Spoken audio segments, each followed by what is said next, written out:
দুই দিনের ব্যবধানে চট্টগ্রামের লোহাগাড়ায় আবারও মর্মান্তিক সড়ক দুর্ঘটনা।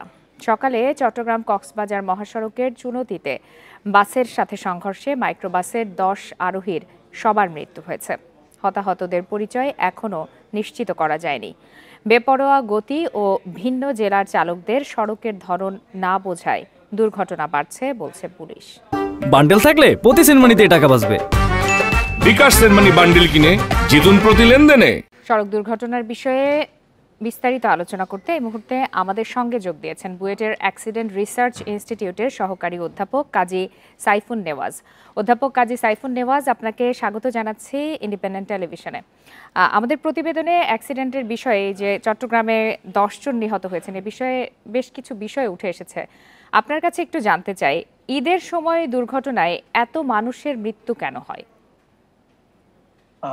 ধন্যবাদ। প্রথমে যে রাস্তাটা নিয়ে আসলে কথা হচ্ছে যে চট্টগ্রাম থেকে কক্সবাজার যে রাস্তাটা বা লোহাগড়ায় দেখবেন আপনি গত 3-4 দিনে ওই এলাকায় একই টাইপের দুর্ঘটনা ঘটেছে, এবং শুধু তাই না, পুরো বছর কিন্তু এই সড়কটাতে দুর্ঘটনা বেশি ঘটে থাকে। কারণ হচ্ছে যে কিছু কিছু তথ্যপত্র কিন্তু এই আপনাদের নিউজে এসেছে যে রাস্তাটা হচ্ছে 2 লেনের রাস্তা এবং প্রচুর গাড়ি চলাচল করে। এবং সবচেয়ে বড় একটা ব্যাপার যেখানে উঠে এসেছে সেটা হচ্ছে পুলিশ বলছে অনেক চালক রাস্তাটা চেনে না। দেখেন, প্রথমে একটা কনসেপ্ট আমাদের একটু ক্লিয়ার হওয়া দরকার। কোন চালকই রাস্তা না চিনলেও দুর্ঘটনা ঘটবে না, এই মোটোটাকে বা এই ইস্যুটাকে এনশিওর করে কিন্তু রাস্তাকে ডিজাইন করতে হয়। কারণ সবাই সব রাস্তা চিনবে তা না। একজন ইঞ্জিনিয়ারের দায়িত্ব হচ্ছে কেউ রাস্তা না চিনলেও দুর্ঘটনা ঘটবে না, এবং সেটা চেনানোর জন্য আমাদের সাইন মার্কিং ইত্যাদি যেমন থাকা প্রয়োজন, পাশাপাশি বিপজ্জনক স্থানগুলোকে চিহ্নিত করা প্রয়োজন। কারণ পৃথিবীতে কোনো দেশেই কিন্তু অনেক কেউ চালক সমস্ত রাস্তা চিনে কেউ গাড়ি চালায় না, কিন্তু রাস্তাটাকেই হতে হয় সেলফ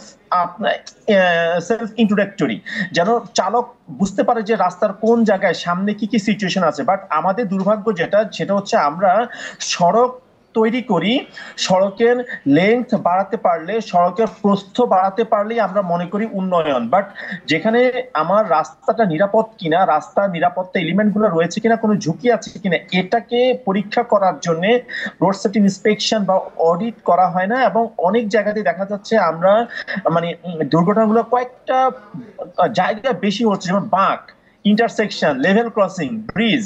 আপনি খেয়াল করে দেখবেন যদি 100 দুর্ঘটনা ঘটে তার 80% ঘটছে 4টা জায়গায়। আমরা সবকিছুই কিন্তু বারবার বলি, কিন্তু দেখা যাচ্ছে তারপরও এই লোকেশন গুলোকে আমরা চিনি মানে সেফ করার যে ব্যাপারটা সেটা এখনো হয় না। এগুলো আসলে কিভাবে সেফ করা সম্ভব? রাস্তাগুলোকে, যেগুলো আপনি বলছেন যে যেই সব জায়গায় বেশি দুর্ঘটনা ঘটে থাকে, সেই রাস্তাগুলো আসলে কিভাবে সেফ করা সম্ভব, নিরাপদ করা সম্ভব? এটা আসলে এই কিভাবে নিরাপদ করা সম্ভব, এই উত্তরটা আমার ধারণা প্রায় 50 বছর আগেই কিন্তু রিভিলড হয়ে গিয়েছে, এবং আমাদের সমস্ত টেক্সট বুক বলেন ডিজাইনে বলেন সেটা বলা আছে। বাট যেটা হচ্ছে আমরা করি না। ফর ইনস্টেন্স, যদি আমি বলি 2 লেনের যে রাস্তাটা আছে এখানে, আমি যদি এটাকে ডিভাইডার দিতে নাও পারি, অন্তত পক্ষে যে বাঁকগুলো রয়েছে, বাঁকে দুর্ঘটনার একটা বড় কারণ হচ্ছে বাঁক বরাবর আমরা গাছপালা লাগিয়ে ফেলি, ফলে দেখা যাচ্ছে এক পাশের চালক অন্য পাশের চালককে দেখতে পারে না। আমি নিশ্চিত যেই জায়গায় দুর্ঘটনা ঘটেছে বা যে এই পুরো রাস্তা জুড়ে প্রচুর বাঁক রয়েছে এবং বাঁকের যে ভিশন অবস্ট্রাকশন থাকে, এটার জন্য দুর্ঘটনাটা বেশি ঘটছে। আরেকটা বড় ব্যাপার দেখেন, আমি নিশ্চিত যে এখানে এই লোহাগড়া বা এই রাস্তাটা প্রচুর 3 হুইলার চলাচল করে, এবং এই দুর্ঘটনার সাথে কোনো না কোনো ভাবে 3 হুইলারের বা অটো রিকশার সম্পৃক্ত থাকতে পারে। অটো রিকশা নিজে দুর্ঘটনা না ঘটালেও দেখা যাচ্ছে তাকে ওভারটেক করতে গিয়ে, তাকে আপনার কন্ট্রোল করতে গিয়ে দেখা যাচ্ছে আরেকজনের সাথে আমরা দুর্ঘটনা ঘটাচ্ছি। এই ব্যাপারটা ইম্পর্টেন্ট।